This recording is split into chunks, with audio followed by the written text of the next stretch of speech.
ഉള്ളത് പറയാം. ഛത്തീസ്ഗഡിൽ മലയാളി കന്യാസ്ത്രീകൾ അറസ്റ്റിലായത് കേരളത്തിൽ വലിയ രാഷ്ട്രീയ വിവാദത്തിനാണ് വഴിവെച്ചത്. LDFും UDFും BJPയും ക്രൈസ്തവ സഭകളുടെ ആശങ്ക തീർക്കുന്നതിനു വേണ്ടി കളത്തിലിറങ്ങി. ജനപ്രതിനിധികളും പാർട്ടികൾ നിയോഗിച്ച സംഘങ്ങളും ഛത്തീസ്ഗഡിലേക്ക് പറന്നു. ബിഷപ്പുമാർ തെരുവിലിറങ്ങി സംഘപരിവാറിനെതിരെ പ്രതിഷേധിച്ചു.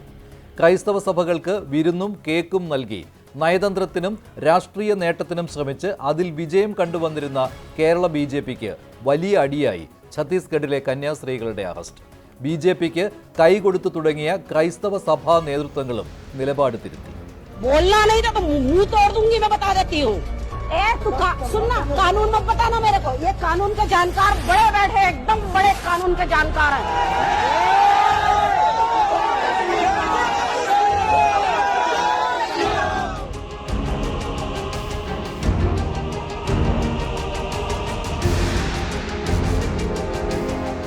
ക്രിസ്ത്യൻ വേഷത്തിൽ ശുശ്രൂഷ ചെയ്യുന്ന സിസ്റ്റേഴ്സിനെ കണ്ടപ്പോൾ തന്നെ അത് ഒരു കാരണമാക്കി മതസ്വാതന്ത്ര്യം നഷ്ടപ്പെടുന്ന രീതിയിൽ ഛത്തീസ്ഗഡിൽ ഈ പ്രവർത്തിച്ചത് അത് ഇന്ത്യൻ ഭരണഘടനയ്ക്ക് മതസ്വാതന്ത്ര്യത്തിന് തന്നെയുള്ള ഒരു ഗൗരവമായിട്ടുള്ള തെറ്റാണ്. ഇന്ത്യയിൽ സംഭവിക്കുവാൻ പാടില്ലാത്ത ആ വലിയ ഖേദകരമായ തുടർ സംഭവങ്ങളെയും എല്ലാം സഭയൊന്നായി അതിൽ കടുത്ത പ്രതിഷേധം അറിയിക്കുക. മതപരിവർത്തനവും മനുഷ്യക്കടത്തും മലയാളി കന്യാസ്ത്രീകൾക്കെതിരെ ചുമത്തിയതോടെ ദിവസങ്ങളോളം ജയിലിൽ കിടക്കേണ്ടി വന്നു. ദീർഘകാലത്തെ ജയിൽവാസവും ദുരിതവും ഉണ്ടാകുമോ എന്ന് മുൻ അനുഭവങ്ങൾ വെച്ച് ക്രൈസ്തവ സഭകൾ ആശങ്കപ്പെട്ടു. ഒപ്പം കേരള BJPയെ പ്രതിരോധത്തിലാക്കാനുള്ള ആയുധവും. ക്രൈസ്തവ വോട്ടുകളുടെ പ്രധാന ഗുണഭോക്താക്കൾ എന്നും UDF ആയതുകൊണ്ട് രണ്ടിലൊന്ന് ആലോചിക്കേണ്ടി വന്നില്ല കോൺഗ്രസിന്. ഛത്തീസ്ഗഡിൽ മുൻ കോൺഗ്രസ് സർക്കാരാണ് നിർബന്ധിത മതപരിവർത്തനം ഇല്ലാതാക്കാൻ നിയമം കൊണ്ടുവന്നതെന്ന ആരോപണം വരുമെന്നറിഞ്ഞുകൊണ്ട് തന്നെ കേരളത്തിലെ രാഷ്ട്രീയ നേട്ടം നിലനിർത്താൻ കോൺഗ്രസ് കളത്തിലിറങ്ങി. കോൺഗ്രസ് MPമാർ വിഷയം പാർലമെന്റിൽ ഉന്നയിച്ചു. ഛത്തീസ്ഗഡിലേക്ക് നേതാക്കൾ യാത്രയായി. BJP സർക്കാർ down down down down down down ആലം നിങ്ങൾക്ക് മാപ്പ് നൽകില്ല, ആലം നിങ്ങൾക്ക് മാപ്പ് നൽകില്ല. Shame shame Bajrang Dal, shame shame Bajrang Dal. Two innocent nuns are in jail without any reason, without any reason. What a cruelty this is. If the country is a banana republic, without any reason you are keeping them in the jail. രണ്ട് കന്യാസ്ത്രീകളെ ദുർഗില് ജയിലിലടച്ചിരിക്കുകയാണ് കൊടും ക്രിമിനലുകളൊപ്പം. ഇതൊക്കെ നമ്മുടെ രാജ്യത്തിന്റെ അന്തസ്സിനെ ബാധിക്കുന്ന വിഷയമാണ്. കേക്കും കിരീടവുമായി ക്രൈസ്തവ ന്യൂനപക്ഷത്തെ പീഡിപ്പിക്കാൻ വേണ്ടി നടക്കുന്ന മുന്നമാരുള്ള ഈ സ്ഥലത്ത് ഞാൻ അവരോട് ചോദിക്കുകയാണ്, ഇന്ത്യയുടെ സൽപ്പേരിന് കളങ്കം വരുത്തുന്ന ഒരു നടപടിയിലും ഇവർ വ്യാപൃതരാകാൻ പാടില്ല എന്നുള്ളത്. നഡ്ഡാജി, നിങ്ങൾ പഠിച്ചത് ക്രൈസ്തവ സ്കൂളില്, പീയൂഷ് ഗോയൽ പഠിച്ചത് ക്രൈസ്തവ സ്കൂളില്, നിർമ്മല സീതാരാമൻ പഠിച്ച ക്രൈസ്തവ സ്കൂളില്, ജയശങ്കർ പഠിച്ച ക്രൈസ്തവ സ്കൂളില്. ആരെ മതപരിവർത്തനം ചെയ്യാൻ വേണ്ടിയാണ് അവർ നിങ്ങളെ പഠിപ്പിച്ചത്? നിങ്ങൾ ക്രിസ്ത്യാനിയായോ? ഇല്ലല്ലോ, നിങ്ങൾ ഹിന്ദുവായി നിൽക്കുകയല്ല ചെയ്തത്. ഇതുപോലെ ആതുര ശുശ്രൂഷ രംഗത്ത്, വിദ്യാഭ്യാസ രംഗത്ത് സ്തുത്യർഹമായ സേവനം നടത്തുന്ന ക്രൈസ്തവരെയും കന്യാസ്ത്രീകളെയും നിങ്ങളിങ്ങനെ പീഡിപ്പിക്കരുത്. ഇത് ഈ രാജ്യത്തിന്റെ സൽപ്പേരിനെ കളങ്കപ്പെടുത്തുന്ന കാര്യമാണെന്ന് നിങ്ങളെ ഞാൻ ഓർമ്മപ്പെടുത്തുന്നു. അതുകൊണ്ട് ഒരു കാര്യം ഞാൻ ഒന്നുകൂടി ആവർത്തിക്കാം. ഈ രാജ്യത്തിന്റെ ഫോറിൻ പോളിസി എന്ന് പറയുന്നത് ഓരോ പൗരന്റെയും കൂടി ഉത്തരവാദിത്തമാണ്. ഈ രാജ്യം മഹത്തായ രൂപത്തിൽ തലയുയർത്തി നിൽക്കണമെന്ന് ആഗ്രഹിക്കുന്നവരാണ് ഞങ്ങൾ എല്ലാവരും. LDFും കന്യാസ്ത്രീകൾക്കെതിരെ കള്ളക്കേസ് എടുത്തെന്ന വിഷയം പാർലമെന്റിൽ ഉന്നയിച്ചു. വൃന്ദാക്കാരാട്ടും സംഘവും ഛത്തീസ്ഗഡിലെത്തി. UDFും LDFും സ്വാഭാവികമായും BJPയെ പ്രതിരോധത്തിലാക്കി. LDF ഒരു പടി കൂടി കടന്ന് BJPയുമായി അടുക്കാൻ ക്രൈസ്തവ സഭകൾ നടത്തിയ നീക്കങ്ങളെ വിമർശിച്ചു. दो सिस्टर्स, दो नन्स जो सालों से गरीबों के बीच रहकर काम कर रहे हैं, ये छत्तीसगढ़ गवर्नमेंट और BJP की संकीर्ण एजेंडा के तहत आज जेल में डाले गए हैं. उनकी तबीयत भी खराब है, उनकी आर्थराइटिस है, बुखार है, उनको जमीन पर सुलाया जा रहा है. इंडिया न्यूज़ थोड़ा नीचे. और आज ये हालत है कि ये नन्स को ये सवाल पूछना पड़ रहा है कि उनके ऊपर बजरंग दल वालों ने आरोप लगाया कि वो विदेशी हैं. വിശ്വാസികളെ നോക്കാതെ പ്രധാനമന്ത്രി വിളിച്ച വിരുന്നിന് പോയതും ക്രൈസ്തവ സമൂഹത്തിന് BJPയോട് എതിർപ്പില്ലെന്ന സൂചനകൾ നൽകിയതും റബ്ബറിന് വില കൂട്ടിയാൽ MP-യെ തരാമെന്ന് പറഞ്ഞതുമൊക്കെ സഭാ നേതൃത്വത്തെ വിഷമത്തിലാക്കുകയായിരുന്നു. മറുപടി നൽകേണ്ടി വന്നു സഭ. കിട്ടിയപ്പോൾ മതിയായില്ലേ എന്ന ചോദ്യം നേരിടേണ്ടി വന്നു. കേരളത്തിലുള്ള ബിഷപ്സ് ഇക്കാര്യങ്ങൾ ഒന്നിച്ച് ചിന്തിക്കുകയും ആലോചിക്കുകയും ചെയ്യും. ഇക്കാര്യങ്ങൾ ഓൾറെഡി തമ്മിലൊരു ചർച്ചയിൽ വന്നിട്ടുണ്ട്. ഈ വിഷയം അതിനെ ശക്തമായി മുന്നോട്ടിറങ്ങുക തന്നെ ചെയ്യും. അതൊരിക്കലും അംഗീകരിക്കുന്ന കാര്യമല്ല. സഭയുടെ മേലധ്യക്ഷന്മാർ എപ്പോഴും സഭ വിശ്വാസികൾക്ക് വേണ്ടിയാണ് നിലനിൽക്കുന്നത്. അവരുടെ വേദനയുണ്ടെങ്കിൽ അതിനോട് തീർച്ചയായിട്ടും പങ്കുചേരുന്നതും അവരോട് ചേർന്ന് നിൽക്കുന്ന എപ്പോഴും സഭയും സഭയുടെ മേലധ്യക്ഷന്മാരും. കന്യാസ്ത്രീകൾക്കൊപ്പമുണ്ടായിരുന്ന പെൺകുട്ടികൾ വീട്ടുകാരുടെ സമ്മതത്തോടെ ജോലിക്ക് പോയതാണെന്നും മനുഷ്യക്കടത്തില്ലെന്ന് ബോധ്യമായിട്ടും സംഘപരിവാറിൽപ്പെട്ട ബജ്രംഗ് ദൾ അനുയായികൾ തടഞ്ഞുവെച്ചത് ക്രൈസ്തവ വേട്ടയെന്ന് സ്ഥാപിക്കാൻ പറ്റുന്നതായിരുന്നു. ഇതോടെ കേരളത്തിലെ BJP ഡാമേജ് കൺട്രോളിനായി രംഗത്തിറങ്ങി. തൃശ്ശൂരിലെ വിജയവും ക്രൈസ്തവ നേതാക്കൾ BJPയിലേക്ക് വന്നതും അവർക്ക് സുപ്രധാന പദവി നൽകി സഭകളെ സന്തോഷിപ്പിക്കാൻ ശ്രമിച്ചതുമൊക്കെ കന്യാസ്ത്രീകളുടെ അറസ്റ്റോടെ ഇല്ലാതാകാതിരിക്കാനായിരുന്നു BJPയുടെ നീക്കം. കന്യാസ്ത്രീകളുടെ അറസ്റ്റ് തെറ്റായിപ്പോയെന്ന് രാജീവ് ചന്ദ്രശേഖർ പറഞ്ഞത് ഛത്തീസ്ഗഡിലെ BJP സർക്കാരിനെ തള്ളിപ്പറയുന്നതിന് തുല്യവുമായിരുന്നു. കൃത്യമായിട്ട് ഹോം മിനിസ്റ്ററോട് സംസാരിച്ചതിൽ അതല്ല, എനിക്ക് അവരുടെ അടുത്തുനിന്ന് എല്ലാ ക്ലാരിഫിക്കേഷനും ഞാൻ വാങ്ങിച്ചു കിട്ടിയിട്ടുണ്ട്. എനിക്ക് 100% വിശ്വാസമുണ്ട് ഇതൊരു മിസ്അണ്ടർസ്റ്റാൻഡിംഗ് ആണ്, മിസ്കമ്മ്യൂണിക്കേഷൻ ആണ്. കാരണം ആ private placement agencies regulation act പ്രകാരം അവർക്ക് ആ പോർട്ടലിൽ രജിസ്റ്റർ ചെയ്യണം. അത് ചെയ്തിട്ടില്ല എന്നാണ് ഞാൻ ഇപ്പോൾ മനസ്സിലാക്കുന്നത്. അപ്പോൾ ഒരു മിസ്കമ്മ്യൂണിക്കേഷൻ ആണ്. അതിനെ കുറിച്ച് ഞാൻ പറഞ്ഞിട്ടുണ്ട്. അനൂപ് ആന്റണി അവിടെ എത്തിയിട്ടുണ്ട്. ഞങ്ങൾ അതിനു വേണ്ടി എന്ത് വേണമെങ്കിലും എന്ത് ചെയ്യണമെങ്കിലും ഞങ്ങൾ ചെയ്യും. കാരണം ഞങ്ങൾക്കൊരു വിശ്വാസമുണ്ട് ഇത് മതപരിവർത്തനം ആയിരുന്നില്ല, ഹ്യൂമൻ ട്രാഫിക്കിംഗ് ആയിരുന്നില്ല. കന്യാസ്ത്രീകൾക്ക് ജാമ്യം കിട്ടാനുള്ള പോരാട്ടത്തിലെ ഓരോ ഘട്ടത്തിലും രാഷ്ട്രീയ നേട്ടത്തിനുള്ള കൊണ്ടുപിടിച്ചുള്ള നീക്കങ്ങളാണ് കണ്ടത്. ഒടുവിൽ ആരാണ് വിജയം കണ്ടത്? അവിടെയും ക്രെഡിറ്റ് അടിക്കുവാനുള്ള തർക്കമാണ് ഇപ്പോൾ. ഛത്തീസ്ഗഡിലെ കോൺഗ്രസ് നേതാക്കൾ അറസ്റ്റിനെതിരെ ഒന്നും മിണ്ടാത്തപ്പോൾ കേരളത്തിലെ നേതാക്കൾ മാത്രം ജാമ്യത്തിനായി ശബ്ദമുയർത്തി. കേരളത്തിലെ BJP നേതൃത്വം ജാമ്യത്തിനും ഛത്തീസ്ഗഡ് സർക്കാരിനെ കൊണ്ട് കേസ് മയപ്പെടുത്താനും ശ്രമിച്ചപ്പോൾ പാർലമെന്റിൽ ഛത്തീസ്ഗഡിലെ BJP MP-മാർ കന്യാസ്ത്രീകൾക്കെതിരാണ് നിലപാടെടുത്തത്.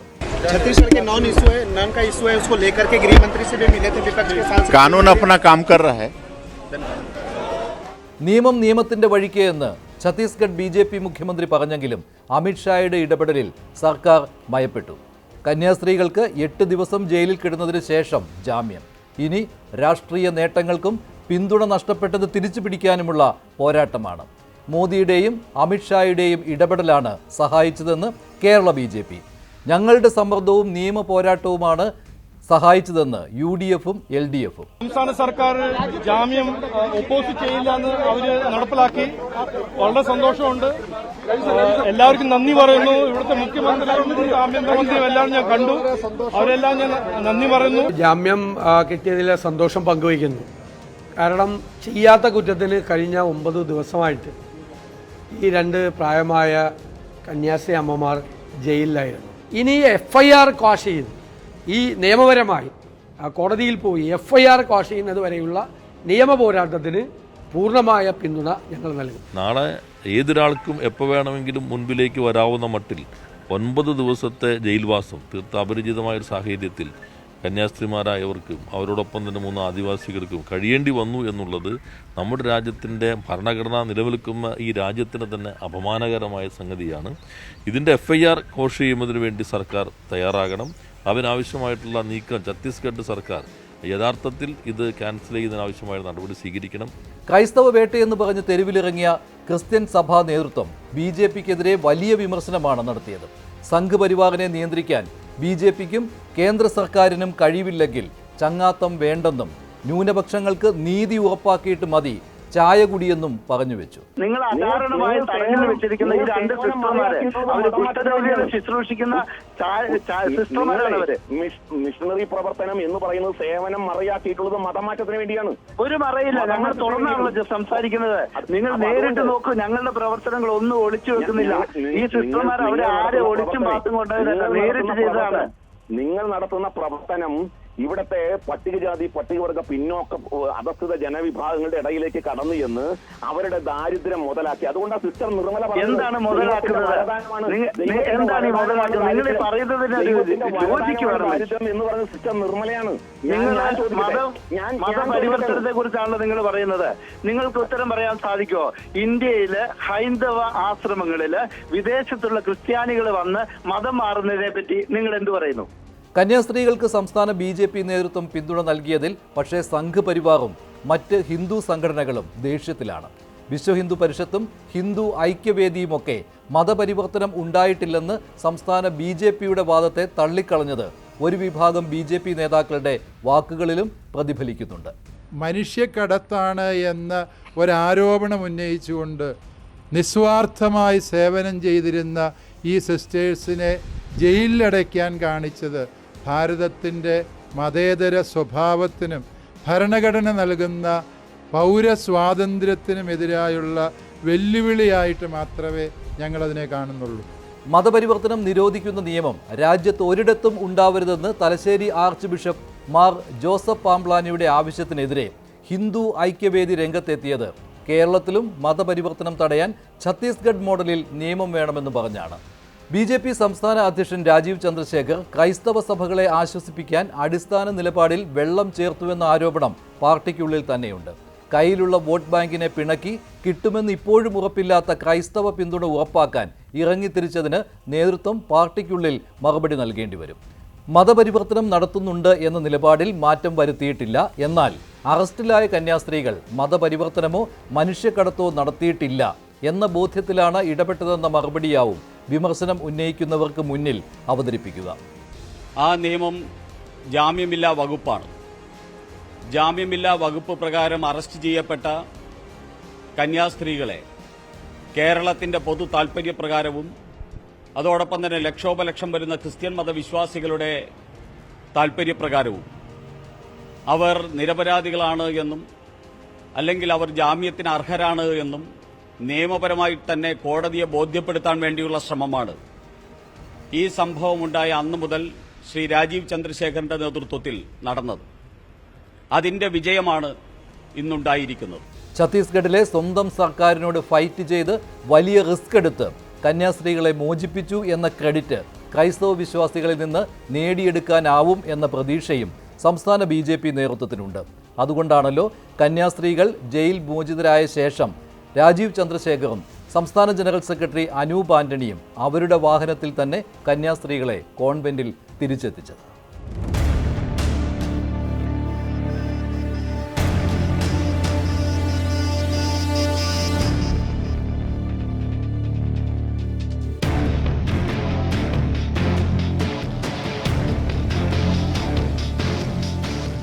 കുഴപ്പമില്ല എന്നല്ല, എന്താണെന്നെങ്കിലും നമ്മൾ ഫേസ് ചെയ്യണമല്ലോ. നമുക്കിപ്പോൾ എന്തെങ്കിലും അതതിൻ്റെ അപ്പം ചെയ്യും. മറുപടി എഴുതി വെച്ചിരിക്കുന്നു, അതാണ് ഞാൻ താമസിച്ചത്. ഇത്ര സമയം എല്ലാം വിറ്റതല്ലോ. ഇത് സ്വന്തമായിട്ട് തന്നെ കൊടുക്കണം. ഞാൻ എന്റെ കൈപ്പടയിൽ എഴുതി നേരിട്ട് ചീഫ് സെക്രട്ടറിക്ക് നേരിട്ട് കൊടുക്കുകയാണ്, വേറെ ആരും അറിയിക്കാം. കൊടുക്കാൻ പോകുന്ന വിശദീകരണം ഓൾറെഡി സമിതിക്ക് മുൻപാകെ കൊടുത്ത കാര്യങ്ങളല്ലേ, ആ തെളിവുകളും കാര്യങ്ങളെല്ലാം ഓൾറെഡി കൈമാറിയിട്ടുണ്ടല്ലോ. പക്ഷെ അത് കണ്ടിട്ടും അവർക്ക് ബോധ്യപ്പെടുന്നില്ല. അല്ല അതിപ്പോ അന്വേഷണ സമിതി എന്ന് അവര് പ്രത്യേക കുറച്ച് വിഭാഗക്കാരാണ്. അവർ നമ്മൾ കൊടുക്കുന്നത് എങ്ങനെയാണ് ഇന്റർപ്രറ്റ് ചെയ്തതെന്ന് നമുക്കറിയില്ലല്ലോ. അത് പല ലെവലിൽ ഇന്റർപ്രറ്റ് ചെയ്തു പോകുമ്പോൾ പല രീതിയിലായിരിക്കുമല്ലോ പോവുക. അപ്പോൾ ഇതിന്റെ ചോദിച്ചിരിക്കുന്നത് ചീഫ് സെക്രട്ടറി, ഹെൽത്ത് സെക്രട്ടറിയാണ്. അപ്പോൾ അദ്ദേഹത്തിന് തന്നെ എൻ്റെ മറുപടി നേരിട്ട് കൊടുക്കുകയാണ്. എന്താണ് എൻ്റെ സംഭവം എന്നുള്ളത് അദ്ദേഹത്തിന് നേരിട്ട് കൊടുക്കുകയാണ്. പ്രതീക്ഷിച്ചതുപോലെ തന്നെ സംഭവിച്ചു. ആരോഗ്യവകുപ്പിലെ കെടുകാര്യസ്ഥത പൊതുസമൂഹത്തെ അറിയിച്ച ഹാരിസ് ചിറക്കൽ എന്ന മനുഷ്യസ്നേഹിയായ ഡോക്ടറെ കള്ളനാക്കാൻ സർക്കാരിൻ്റെ കുടിലതന്ത്രം. മെഡിക്കൽ കോളേജിൽ ഡോക്ടർ കസ്റ്റോഡിയൻ ആയിട്ടുള്ള ഒരു ഉപകരണം കാണാനില്ലത്രേ. ഡോക്ടർ ഹാരിസ് പറഞ്ഞ ഉപകരണക്ഷാമം പരിഹരിക്കാനല്ല, മറിച്ച് ഡോക്ടറെ ക്രൂശിക്കാനുള്ള ശ്രമത്തിൽ നിന്ന് സർക്കാർ പിന്മാറേണ്ടതാണ്. പ്രതികാരം തീർക്കാനുള്ള സമയമല്ല ഇത്. റിപ്പോർട്ടിന്റെ അടിസ്ഥാനത്തിൽ ഇപ്പോൾ സ്വാഭാവികമായിട്ടുള്ള ഡോക്ടർ ഹാരിസിന് അദ്ദേഹത്തോട് എക്സ്പ്ലനേഷൻ ചോദിച്ചു എന്നുള്ളത് അതൊരു ഡിപ്പാർട്ട്മെന്റ് തല നടപടിയാണ്. സ്വാഭാവികമായിട്ടുള്ള ഒരു നടപടി. തിരുവനന്തപുരത്ത് MP-യുടെ ഫണ്ടിൽ നിന്ന് വാങ്ങിച്ച ഒരു ഉപകരണത്തിന്റെ ഒരു ഭാഗം കാണുന്നില്ല എന്നുള്ളത് ഈ അന്വേഷണ സമിതി കണ്ടെത്തി. അപ്പോൾ അതിന് മുൻപ് ഇത് റിപ്പോർട്ട് ചെയ്യപ്പെട്ടിരുന്നില്ല. അപ്പോൾ ഈ അന്വേഷണ സമിതിയുടെ റിപ്പോർട്ടിൽ ഇതുണ്ട്, ഇത് കാണുന്നില്ല എന്നുള്ളത്. അപ്പോൾ അതൊരു പക്ഷേ നമ്മുടെ ഒരു അന്വേഷണത്തിൽ മാത്രം നിൽക്കുന്നതല്ല. അപ്പോൾ ഈ വിദഗ്ധ സമിതി മറ്റൊരു അന്വേഷണം കൂടി അതിന് സജസ്റ്റ് ചെയ്തു. അപ്പോൾ അതിലൊരു ഡിപ്പാർട്ട്മെന്റ് തന്നെ അന്വേഷണം കൂടി നടത്തിയിട്ട് നമ്മുടെ പരിധിയിൽ, കാരണം അതൊരു കളവ് പോയി എന്നുള്ളതാണല്ലോ, അല്ലെങ്കിൽ അവിടെ കാണുന്നില്ല എന്നുള്ളതാണല്ലോ, അത് റിപ്പോർട്ട് ചെയ്യപ്പെട്ടിട്ടുണ്ടായിരുന്നില്ല. അപ്പോൾ ഈ സമിതിയുടെ അന്വേഷണത്തിലാണ്, സമിതി എല്ലാം അവിടെ പരിശോധിച്ചതിന്റെ അടിസ്ഥാനത്തിലാണ് കണ്ടെത്തിയിട്ടുള്ളത്. തിരുവനന്തപുരം മെഡിക്കൽ കോളേജിൽ ഉപകരണങ്ങൾ ഇല്ലാത്തതിനാൽ പ്രധാനപ്പെട്ട ശസ്ത്രക്രിയകൾ പോലും മാറ്റിവെക്കേണ്ടി വന്നെന്ന ഡോക്ടർ ഹാരിസ് ചിറക്കലിന്റെ തുറന്നുപറച്ചിൽ ശരിയാണെന്ന് ആരോഗ്യമന്ത്രിക്ക് പോലും ആദ്യം സമ്മതിക്കേണ്ടി വന്നതാണ്. ആരോഗ്യമന്ത്രിയുടെ ഈ സർട്ടിഫിക്കറ്റ് ഏറെ ചർച്ചയാവുകയും ചെയ്തു. നല്ല ഡോക്ടർ, സത്യസന്ധൻ തുടങ്ങിയ ക്രെഡിറ്റും നൽകിയതാണ്. എന്നാൽ പെട്ടെന്ന് കാര്യങ്ങൾ കീഴ്മേൽ മറിഞ്ഞതും കേരളം കണ്ടതാണ്. ഡോക്ടർ ഒരു സിസ്റ്റത്തെ മോശമാക്കാൻ ശ്രമിച്ചുവെന്ന് മുഖ്യമന്ത്രി പറഞ്ഞതോടെ ഹാരിസിനെതിരെ വെട്ടുകിളി ആക്രമണമാണ് നടന്നത്. ഇപ്പോഴിതാ ഡോക്ടറെ സംശയനിഴലിലാക്കി അന്വേഷണ റിപ്പോർട്ടും, ഡോക്ടർക്ക് കാരണം കാണിക്കൽ നോട്ടീസും. എന്തിനാണ് കാരണം കാണിക്കേണ്ടത്? അച്ചടക്കം ലംഘിച്ചുവെന്നും ഡോക്ടർ ഇല്ലെന്ന് പറഞ്ഞ ഉപകരണങ്ങൾ ഒരാഴ്ചയ്ക്കുള്ളിൽ ഹൈദരാബാദിൽ നിന്ന് എത്തിച്ചത് അദ്ദേഹം പറഞ്ഞത് ശരിയായതുകൊണ്ടാണ്. സർക്കാർ ഡോക്ടറെ അംഗീകരിച്ചതിന് തുല്യം. അങ്ങനെ ഉപകരണം കാണാതായിട്ടൊന്നുമില്ല. അവിടെ ഉപകരണം കാണാതായ ഉപകരണ അങ്ങനെ ഉപകരണ ഭാഗങ്ങളും കാണാതായിട്ടുണ്ട്. എനിക്കെതിരെ അങ്ങനെ വലിയ ആക്ഷനൊന്നും ഇല്ല. എനിക്ക് പിന്നെ ഇത് എന്തോരം ഒരു ഭാഗമായിട്ട് നടത്തുന്നു എന്ന് മാത്രമേ ഉള്ളൂ എന്നാണ് ഞാൻ അങ്ങനെ നടപടി ഉണ്ടാവില്ല എന്ന് തന്നെയാണ് പ്രതീക്ഷ. കാരണം അതിനകത്ത് വേറെ തെറ്റുകളൊന്നും ചെയ്തില്ല. ചട്ടവിരുദ്ധത എന്ന് മാത്രമേ ഉള്ളൂ. ഞാൻ ഈ മാധ്യമങ്ങളെ കാണുന്നത്, ഇങ്ങനെ കാര്യങ്ങൾ പറയുന്നതും ഒരു സർക്കാർ ഉദ്യോഗസ്ഥനെ സംബന്ധിച്ച് ചട്ടവിരുദ്ധതയാണ്. അതിന് ചെറിയ നടപടികൾ ഉണ്ടാവാൻ സാധ്യതയുണ്ട്.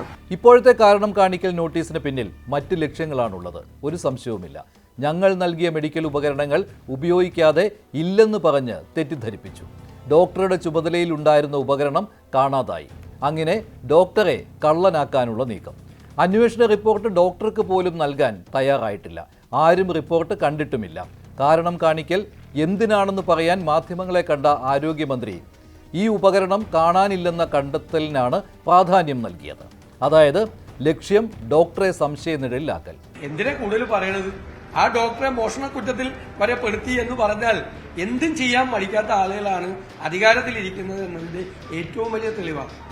ഒരു സത്യം തുറന്നു പറഞ്ഞതിന്റെ പേരിൽ ഒരു ഡോക്ടർ ക്രൂശിക്കപ്പെടുന്ന പരിതാപകരമായ ഒരു അവസ്ഥയാണ്. അതിനെതിരായി പ്രതിപക്ഷം അതിശക്തിയായി പ്രതികരിക്കും. ആ ഡോക്ടറുടെ പേരിൽ നടപടിയെടുക്കാനുള്ള ഏത് തീരുമാനത്തെയും ഞങ്ങൾ ശക്തിയായി എതിർക്കും. അദ്ദേഹത്തെ ബലിയാടാക്കരുത്. വിമർശിക്കുന്നവരുടെ വായടയ്ക്കൽ അതല്ലാതെ പിന്നെ എന്താണിത്? വളഞ്ഞിട്ടുള്ള ആക്രമണവും. രോഗികൾക്കുണ്ടാകുന്ന പ്രശ്നം ചൂണ്ടിക്കാണിച്ചാൽ നടപടി.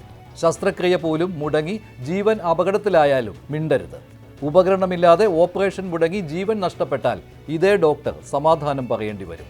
ഡോക്ടർമാരുടെ സംഘടനയ്ക്കും ഡോക്ടർമാർക്കും സാധാരണ കിട്ടാത്ത പിന്തുണയായിരുന്നു ഡോക്ടർ ഹാരിസിന്റെ വെളിപ്പെടുത്തലിൽ അദ്ദേഹത്തിന് കിട്ടിയത്. ഡോക്ടറുടെ ജീവകാരുണ്യവും ഇതിന് കാരണമായി.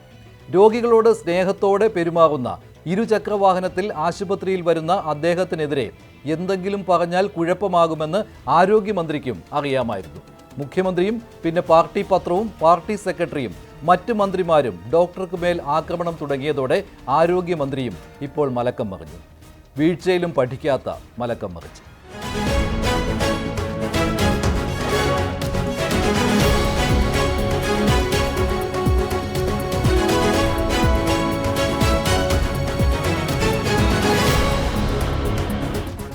സിനിമാ നടീനടന്മാരുടെ സംഘടനയായ അമ്മയിൽ നടക്കുന്നതെല്ലാം പൊതുസമൂഹത്തെ കൊണ്ട് അയ്യേ എന്ന് പറയിപ്പിക്കുന്ന കാര്യങ്ങൾ. ഹേമ കമ്മിറ്റി റിപ്പോർട്ടിനെ തുടർന്ന് മോഹൻലാലും സംഘവും രാജിവെച്ചു പോയതോടെ നാഥനില്ല കളരിയായ അമ്മയിൽ പുതിയ തെരഞ്ഞെടുപ്പിൽ പഴയ കാര്യങ്ങൾ കുത്തിപ്പൊക്കുന്നു. മെമ്മറി കാർഡ് കാട്ടിയുള്ള ഭീഷണി പോലും മത്സരിക്കാൻ തയ്യാറായി എത്തിയവർക്ക് നേരെ. തെരഞ്ഞെടുപ്പിന് 2 ആഴ്ച കൂടിയുണ്ട് ഇനിയും. ഇനി എന്തെല്ലാം കാണേണ്ടി വരുമോ? ഒരു ബലാത്സംഗ കേസിൽ മുൻകൂർ ജാമ്യത്തിൽ നിൽക്കുന്ന ആളാണ് മിസ്റ്റർ ബാബുരാജ്.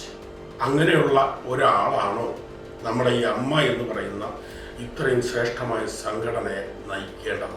നാളെ പത്രസമൂഹവും പൊതുസമൂഹവും നമ്മളോട് ചോദിക്കുകയാണ്, നിങ്ങളുടെ നിലവാരം ഇത്രയ്ക്കങ്ങ് ഇടിഞ്ഞു പോയോ എന്ന് ചോദിച്ചാൽ നമ്മൾ എന്ത് മറുപടി പറയും?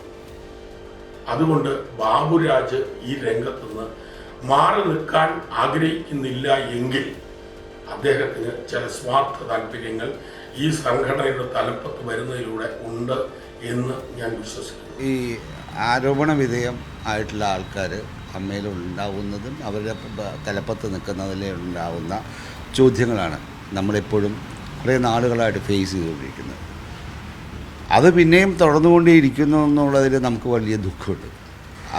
അതിനൊരു ശാശ്വതമായിട്ടുള്ളൊരു പര്യവസാനം ഉണ്ടാവും. ഒരു തീരുമാനം എടുത്തിട്ട് ഇതിനകത്ത് നോമിനേഷൻ കൊടുത്തിട്ടുണ്ടെങ്കിൽ ഐ എം എ ഫൈറ്റർ. അപ്പോൾ ഞാൻ പറഞ്ഞു അതിനെ ഫൈറ്റ് ചെയ്യും. ഇപ്പോൾ ബാബുരാജ് മത്സരിക്കുന്നു, പക്ഷേ അതിനു മുമ്പ് ആരോപണ വിധേയരായ ആൾക്കാർ ഇപ്പോൾ സിദ്ദിഖിൻ്റെ കാര്യം എടുത്തോളൂ. സിദ്ദിഖിന് ആരോപണ വിധേയനായ ആ നിമിഷം അയാൾ രാജിവെച്ചു, വെയിറ്റ് ചെയ്തിട്ടില്ല. ഈ അലിഗേഷൻ വന്ന ഉടനെ രാജിവെച്ചു. അതേപോലെ തന്നെ ഇതിന് കുറച്ച് സമയമെടുത്തെങ്കിലും ഇടവേള ബാബു, വിജയ് ബാബു എല്ലാവരും അങ്ങനെ രാജിവെച്ച് പോയി. ഈ ബാബുരാജ് മാത്രമാണ് ഇങ്ങനെ വളരെ എഡമൻ്റായിട്ട് നിൽക്കുന്നത്. അപ്പം ഞാൻ പറയുന്നത് വെച്ചാൽ അങ്ങനെയുള്ള ആരോപണ വിധേയരായ ആൾക്കാർ ഇവിടെ മത്സരിക്കുന്നുണ്ടെങ്കിൽ അമ്മയുടെ അംഗങ്ങൾക്ക് വോട്ട് ചെയ്ത് തോൽപ്പിക്കാൻ പറയാം. അമ്മയിൽ ആരൊക്കെ ആരുടെയൊക്കെ പക്ഷം എന്ന് പറയാൻ കഴിയാത്ത സ്ഥിതിയാണ്. ഭാരവാഹി തെരഞ്ഞെടുപ്പ് പ്രഖ്യാപിച്ചതോടെ അമ്മ പിടിക്കാൻ തന്ത്രങ്ങൾ.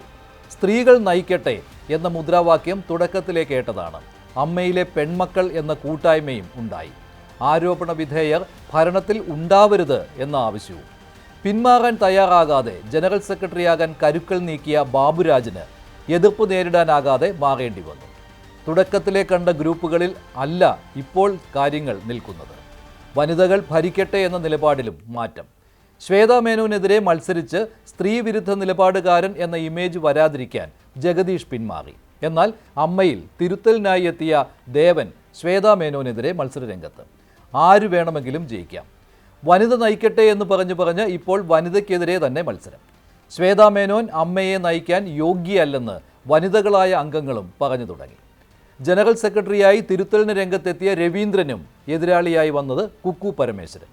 ഇതിൽ കുക്കു പരമേശ്വരനെതിരെ വലിയ ആരോപണമാണ് വരുന്നത്. മെമ്മറി കാർഡ് എവിടെയെന്ന ചോദ്യം. അമ്മയിലെ നടിമാരെ ചതിച്ചെന്ന ആരോപണം. നമ്മളൊരു കൂട്ടായ്മ തുടങ്ങുവാണ്, ലേഡീസ് കൂട്ടായ്മ ആണ്. അപ്പം നമുക്ക് ഇവിടുത്തെ മീറ്റിംഗ് കഴിഞ്ഞ് നമുക്ക് അടുത്ത് തിരുവനന്തപുരത്ത് നമ്മൾ എവിടെയൊക്കെ ഉണ്ട് അമ്മയുടെ അംഗങ്ങളെല്ലാം കൂടെ ചേർന്ന് പല പരിപാടികളും പ്ലാൻ ചെയ്ത് തന്നു. പക്ഷേ അതന്ന് ഞങ്ങൾ വരുന്ന ദിവസങ്ങളിൽ 2 ക്യാമറ അപ്പുറം ഓണായി നിൽപ്പുണ്ടായിരുന്നു.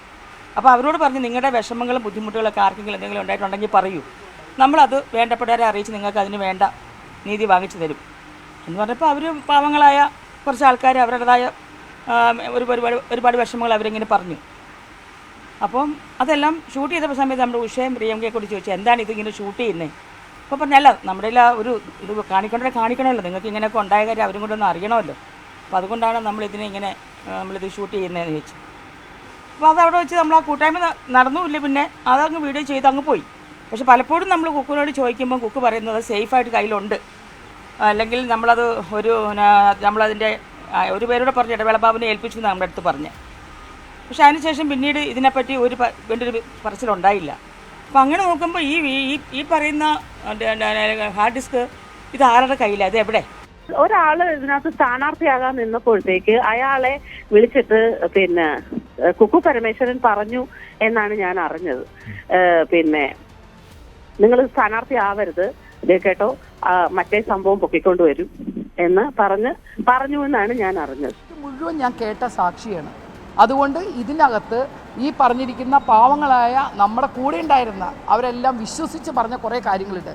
അതിലൊരു കാര്യം ഞാൻ ഈ അടുത്ത ശ്രദ്ധയിൽ അത് ലീക്കായത് എൻ്റെ ശ്രദ്ധയിൽപ്പെട്ടു. അതെങ്ങനെ ലീക്കായി?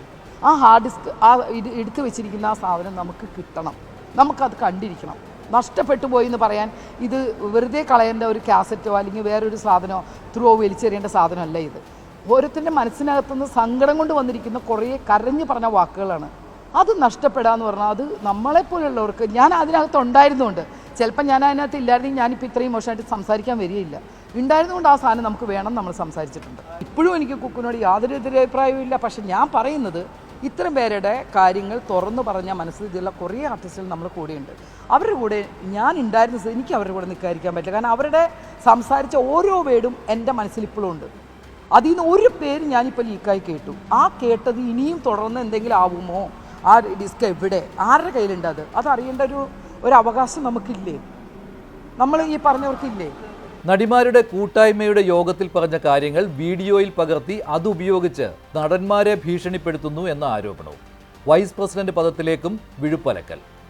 പഴയ കമ്മിറ്റിയിലെ ജയം ചേർത്തല മത്സരിക്കുന്നതിനെ എതിർത്ത് നാസർ ലത്തീഫ്, ഒപ്പം ലക്ഷ്മിപ്രിയയും.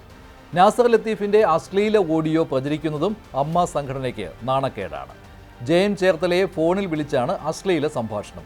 ഇങ്ങനെയാണെങ്കിൽ ഇനിയും പലതും കാണേണ്ടിയും കേൾക്കേണ്ടിയും വരും. ആരോപണം നേരിടുന്നതിനാൽ അമ്മയുടെ തലപ്പത്തേക്ക് വരാൻ കഴിയാത്തവർ നിഴൽ യുദ്ധത്തിലും പ്രോക്സി വാറിലുമുണ്ട്. തടി കേടാകാതിരിക്കാൻ പതിവ് പോലെ മുൻനിര താരങ്ങൾ മൗനത്തിൽ. അത്രത്തോളം പ്രമുഖരല്ല ഇത്തവണ അമ്മ ഭരിക്കാൻ മത്സരിക്കുന്നതിൽ കൂടുതലും. സാമ്പത്തിക തിരിമറി പോലും അമ്മയിൽ നടന്നുവെന്ന ആരോപണം ചെറുതല്ല. അമ്മയിലെ അംഗങ്ങൾ തന്നെയാണ് പരസ്യമായി ഇത് പറയുന്നതും. ഇത് നിസ്സാരമല്ല. ഭരണത്തിൽ വന്നാൽ ഇതൊക്കെ പുറത്തു കൊണ്ടുവരുമെന്ന് തിരുത്തൽവാദികൾ. തിരുത്തലിന് വന്ന് മറുകണ്ഠം ചാടിയവർ. പൊതുസമൂഹത്തിന് മുന്നിൽ താരസംഘടനയിലെ ചെയ്തികൾ പുറത്തു വരികയാണ്. അവരിൽ നിന്ന് തന്നെ.